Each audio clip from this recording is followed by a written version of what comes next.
Hello everyone, how are you all? I hope you all are safe at your place. Welcome to the channel Physics Junction by TK Kural. I'm back with another topic which is modulus of elasticity. अपनी previous video में हमने Hooke's law किया था. Hooke's law क्या कहता है? Stress Hooke's law के according क्या है हमारे पास? Stress is directly proportional to strain, या फिर हम ये कह सकते हैं that extension is directly proportional to the load applied. तो अब हमारे पास यहाँ पे बात किसकी हो रही है? Stress directly proportional to strain. अब हम यहाँ से प्रोपोर्शनैलिटी हटाएंगे. प्रोपोर्शनैलिटी हटाएंगे तो कांस्टेंट आएगा. हमने वो कांस्टेंट ले लिया ई. ई हमारे पास एक प्रोपोर्शनैलिटी कांस्टेंट है जिसको हम नाम देंगे मॉडुलस ऑफ इलास्टिसिटी. ये जो हमारे पास प्रोपोर्शनैलिटी कांस्टेंट है इसको हमने नाम दे दिया मॉडुलस ऑफ इलास्टिसिटी. अब हम इसको कैसे डिफाइन कर सकते हैं? हमें वैल्यू निकालनी है इस ई की. इसी एक्सप्रेशन से हम ई कैसे निकालेंगे? E is equals to stress upon strain.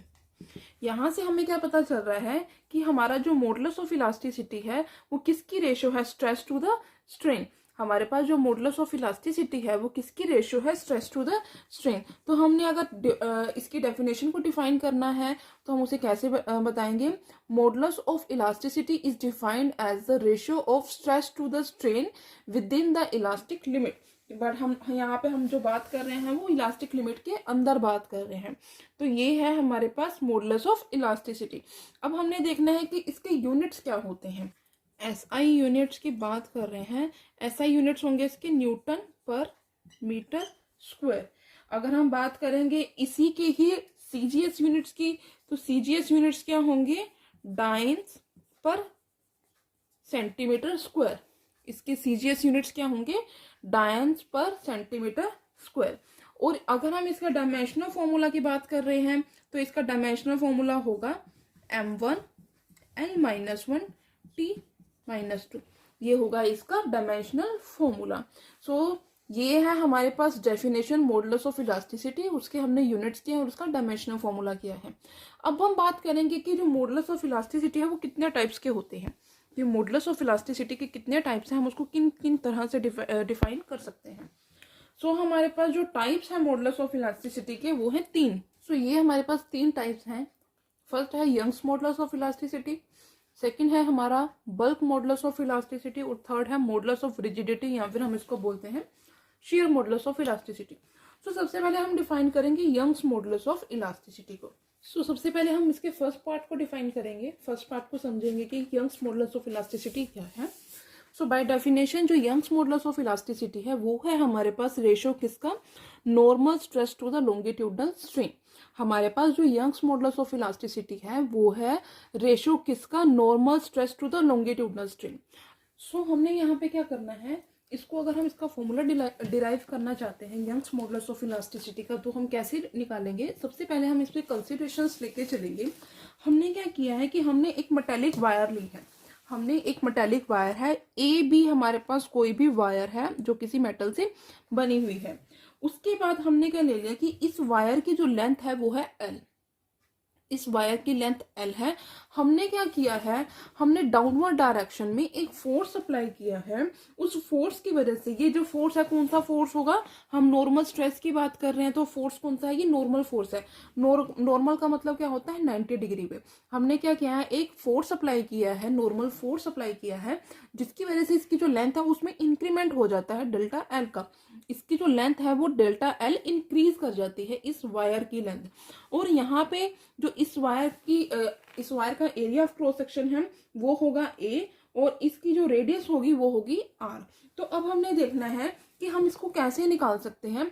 सबसे पहले हम यहाँ पे बात करेंगे किसकी? लॉन्गिट्यूडनल स्ट्रेन की. यहाँ पे लॉन्गिट्यूडनल स्ट्रेन की बात करेंगे. क्यों हमने क्या लॉन्गिट्यूडनल ही क्यों निकाला है? क्योंकि इसमें लेंथ में चेंज आ रहा है और हमें फॉर्मूले में पता चल रहा है normal stress to the longitudinal strain means हमें लॉन्गिट्यूडनल स्ट्रेन पता होनी चाहिए और नॉर्मल स्ट्रेस पता होना चाहिए, तभी हम इसको डिफाइन कर सकते हैं, तभी हम इसको डिराइव कर सकते हैं. तो लॉन्गिट्यूडनल स्ट्रेन कितनी होगी? Change in length to the original length. Normal longitudinal strain क्या होती है? Change in length to the original length. ये रेशियो होगी डेल्टा एल बाय एल की. ये होगा हमारे पास लॉन्गिट्यूडनल स्ट्रेन. अब हम बात कर रहे हैं नॉर्मल स्ट्रेस की। स्क्वायर एरिया होगा पाई आर स्क्वायर। तो अब हमने y में वैल्यूज पुट करनी है, ये वाली, ये हमारे पास वैल्यू आ रही है यंग्स मॉडुलस ऑफ इलास्टिसिटी की। अगर हम इसकी यूनिट्स की बात कर रहे हैं तो यूनिट्स तो सेम ही रहेंगे, क्योंकि स्ट्रेस बाय स्ट्रेन है तो यूनिट्स तो इसके सेम रहेंगे। ये एसआई यूनिट्स हैं, सीजीएस यूनिट्स क्या होंगे, डाइन पर सेंटीमीटर स्क्वायर। और इसी तरह से डायमेंशनल फॉर्मूला भी इसका जो हमारा मॉडुलस ऑफ इलास्टिसिटी का था वही रहेगा m1 L-1 T-2। ये हमारे पास एज इट इज रहने वाला है इसका फॉर्मूला, डायमेंशनल फॉर्मूला और इसके यूनिट्स। और इसको हम पास्कल्स में भी ले सकते हैं। अगर हमने न्यूटन पर मीटर स्क्वायर या फिर डायंस पर सेंटीमीटर स्क्वायर नहीं बोलना है तो हम इसको डायरेक्ट पास्कल्स भी बोल सकते हैं। तो ये है हमारा यंग्स मॉडुलस ऑफ इलास्टिसिटी। जो यंग्स मॉडुलस ऑफ इलास्टिसिटी होता है ये सिर्फ और सिर्फ सॉलिड्स में ही पाया जाता है। जो हमारे पास यंग्स मॉडुलस ऑफ इलास्टिसिटी है ये एप्लीकेबल है only in the case of solids. So move to the next point which is bulk modulus of elasticity. So अब हम बात कर लेते हैं बल्क मॉडुलस ऑफ इलास्टिसिटी की। इसे हम डिनोट करते हैं कैपिटल बी से। ये क्या होता है, ये रेशो होता है हमारे पास किसका, normal stress to the volumetric strain. किसका रेशो होता है, normal stress to the volumetric strain. Means यहाँ पे वर्ड यूज हो रहा है वॉल्यूमेट्रिक स्ट्रेन। स्ट्रेन का मतलब है कि चेंज आ रहा है। अब यहाँ पे वर्ड यूज हो रहा है वॉल्यूमेट्रिक। वॉल्यूमेट्रिक का मतलब चेंज किस में आ रहा है, हमारे पास वॉल्यूम में चेंज आ रहा है। तो अब हम सबसे पहले क्या निकाल लेते हैं, इसमें हमने कंसिडरेशन ले ली है। कंसिडरेशन हमने क्या ली है कि हमने एक स्फेरिकल बॉडी कंसिडर की है जिसकी वॉल्यूम है कैपिटल वी और इसका एरिया जो है सरफेस एरिया वो है कैपिटल ए। हमने क्या किया है, उस बॉडी को कंप्रेस किया है। कंप्रेस इन द सेंस कि हमने जो फोर्स उसके ऊपर लगाया है वो इनवर्ड फोर्स लगाया है। यहाँ पे एरो से आपको पता चल रहा होगा, हमने जो यहाँ पे फोर्स लगाया है वो इनवर्ड फोर्स लगाया है चारों डायरेक्शन से। मीन्स कि हमने बॉडी को कंप्रेस किया है। कंप्रेस करेंगे तो उसकी जो बॉडी की वॉल्यूम है उसमें जो चेंज आएगा मीन्स वो क्या होगा, कम आएगा। चेंज क्या होगा, मतलब कम आएगी। मतलब हमारे पास जो ओरिजिनल कॉन्फ़िगरेशन है वो ज्यादा होगी और जो हमारे पास चेंज आएगा कॉन्फ़िगरेशन के अंदर वो हमारे पास डिक्रीज में आएगा। तो अब हम सबसे पहले यहाँ पे बात कर लेते हैं वॉल्यूमेट्रिक स्ट्रेन की, change in volume to the original volume. और अब हम बात कर, यहाँ पे देखो, यहाँ पे साइन आएगा हमारे पास नेगेटिव। नेगेटिव साइन क्यों आएगा, क्यों, क्योंकि यहाँ पे जो चेंज आ रहा है वॉल्यूम का वो डिक्रीज हो रही है। हमारी जो वॉल्यूम है वो ओरिजिनल वॉल्यूम से डिक्रीज हो रही है, तो इसलिए यहाँ पे नेगेटिव साइन है। नेगेटिव साइन शो कर रहा है डिक्रीज इन वॉल्यूम को। उसके बाद हमारे पास जो नॉर्मल स्ट्रेस होगा वो क्या होगा, क्या होगा, फोर्स अपॉन एरिया। अब हमने यहाँ पे वैल्यू सब्स्टिट्यूट करनी है बी के अंदर, तो हमारे पास क्या आएगा, तो ये है हमारे पास वैल्यू किसकी, बल्क मॉडुलस ऑफ इलास्टिसिटी की। और अगर हम यहाँ पे एक बात डिस्कस करेंगे कि अगर हमारे पास जो प्रेशर है वो P है, अगर हमारे पास फोर्स की वजह से जो प्रेशर आ रहा है, अगर वो प्रेशर हमारे पास P है तो उस केस में हमारे पास जो F/A है, देन F/A जो है वो किसके इक्वल हो जाएगा, स्मॉल p के। मीन्स यहाँ पे जो F/A है ये टर्म, इसको हम स्मॉल p से रिमूव कर सकते हैं, रिप्लेस कर सकते हैं, सॉरी। यहाँ पे क्या आ जाएगा, minus p into v by del v. So ये हमारे पास जो बल्क मॉडुलस ऑफ इलास्टिसिटी है उसकी वैल्यू आ जाएगी, उसकी डेरिवेशन आ जाएगी। इसके भी ऐसा यूनिट्स क्या होंगे, न्यूटन पर मीटर स्क्वायर, सीजीएस, या फिर हम इसको और किस टर्म्स में डिफाइन कर सकते हैं, पास्कल्स में। और सेकंड हमारे पास जो यूनिट्स, अगर हम सीजीएस यूनिट्स की बात करें वो कितने होंगे, डायंस पर सेंटीमीटर स्क्वायर। वो सेम रहेंगे जो हमारे पास मॉडुलस ऑफ इलास्टिसिटी के केस में थे, क्योंकि हम यहाँ पे टाइप्स ही उसी के कर रहे हैं। तो हमारे पास जो यूनिट्स हैं और जो डायमेंशनल फॉर्मूला है वो सेम रहेगा। और डायमेंशनल फॉर्मूला कितना होगा, m1 L-1 T-2। ये हमारे पास डायमेंशनल फॉर्मूला रहेगा। अब हमारे पास एक वर्ड यूज हो रहा है यहाँ पे, कंप्रेसिबिलिटी। कंप्रेसिबिलिटी क्या होता है, यहाँ पे हमने डेफिनेशन किसकी की है, बल्क मॉडुलस ऑफ इलास्टिसिटी की। अगर हम बात करें कि कंप्रेसिबिलिटी की,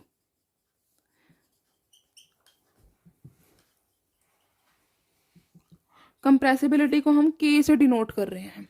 कंप्रेसिबिलिटी को हम के से डिनोट कर रहे हैं और इसकी वैल्यू किसकी इक्वल होगी 1/b के, मतलब वो क्या होगा reciprocal of bulk modulus of elasticity. Bulk modulus of elasticity का वो रेसिप्रोकल होगा। तब उस केस में हमारे पास अगर यूनिट्स की बात करेंगे तो यूनिट्स क्या होंगे n-1 पर न्यूटन मीटर स्क्वायर। ये उसके जो फॉर्मूला है मतलब ऐसा यूनिट्स है वो होंगे। अगर हम सीजीएस यूनिट्स की बात करें तो वो क्या होंगे डायन सेंटीमीटर स्क्वायर। और इसी तरह से जो डायमेंशनल फॉर्मूला है उसमें भी चेंज आ जाएगा। मीन्स क्या हो जाएगा m-1 L1T2। ये हमारे पास डायमेंशनल फॉर्मूला हो जाएगा कंप्रेसिबिलिटी का। ठीक है, उसके बाद हम बात कर रहे हैं कि जो बल्क मॉडुलस ऑफ इलास्टिसिटी है वो सॉलिड्स के केस में ज्यादा होगा एज कंपेयर टू लिक्विड्स। ठीक है, और जो यंग्स मॉडुलस और बल्क मॉडुलस ऑफ इलास्टिसिटी है वो परफेक्टली रिजिड बॉडी के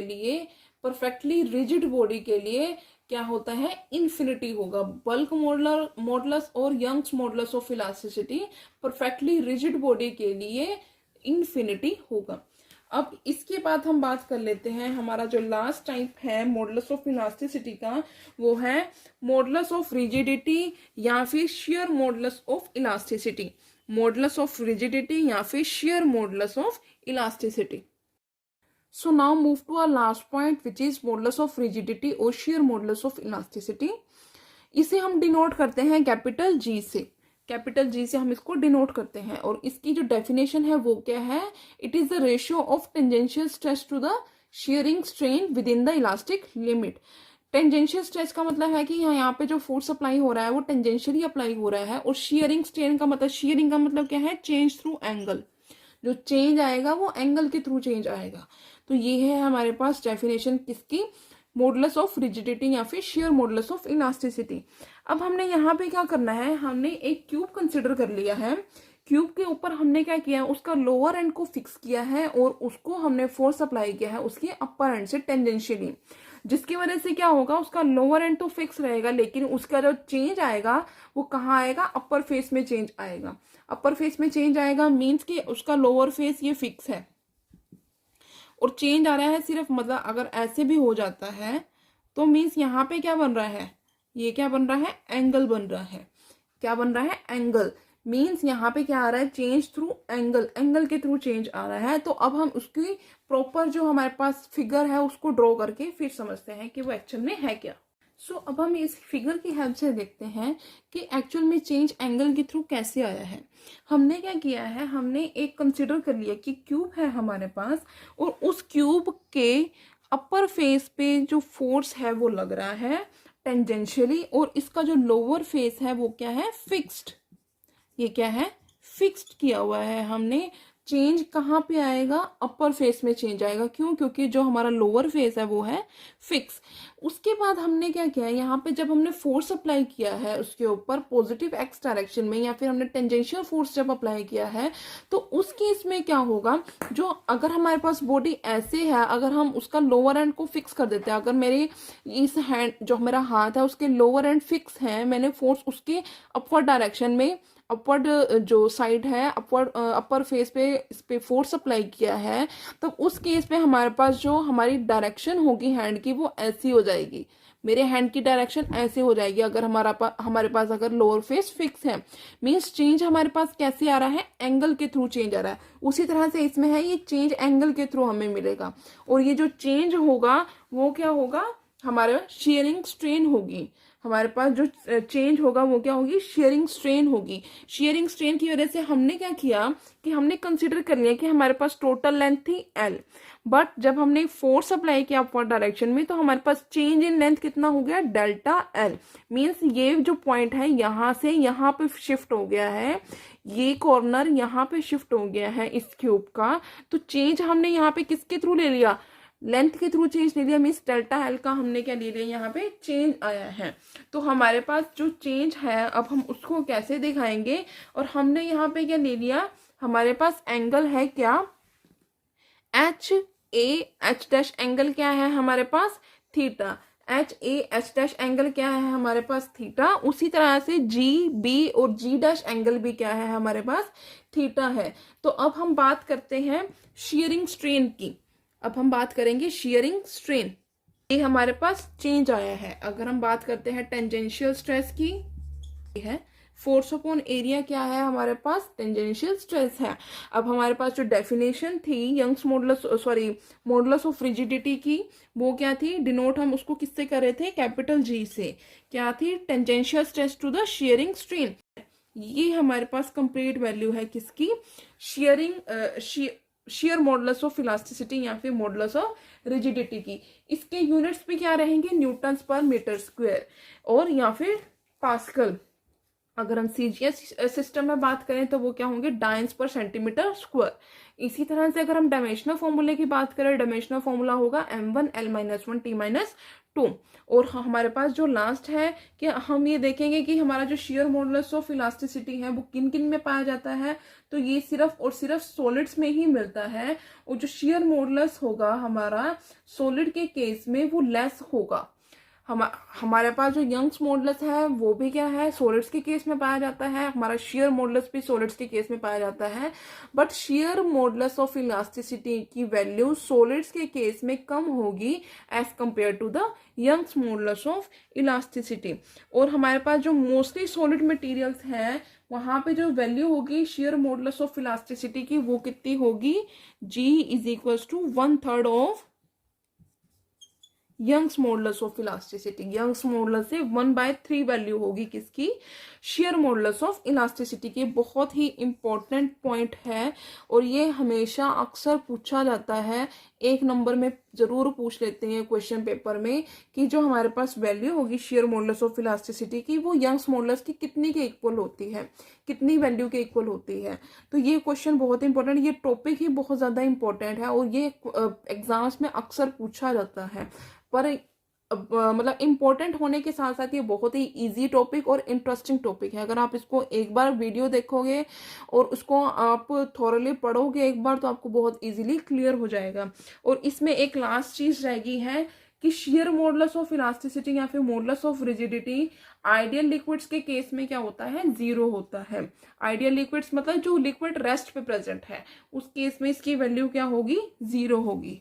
सो ये थे हमारे पास यंग्स मॉडुलस ऑफ इलास्टिसिटी की डेफिनेशन प्लस उसके टाइप्स और उसकी हमने कंप्लीट एक्सप्लेनेशन की है।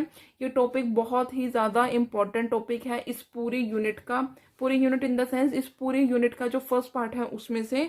और मुझे उम्मीद है कि आपको ये टॉपिक जो है वो समझ में आया होगा। अगर आपको किसी भी तरह की कोई भी प्रॉब्लम है तो आप मुझसे कमेंट सेक्शन में पूछ सकते हैं। So that was it for today's video. I hope ये वीडियो आपके लिए कुछ ना कुछ बेनिफिशियल रही होगी। अगर आपको मेरी वीडियो अच्छी लगे तो मेरी वीडियो को लाइक करना, मेरे चैनल को सब्सक्राइब करना और ज़्यादा से ज़्यादा लोगों में शेयर करना। Thanks for watching.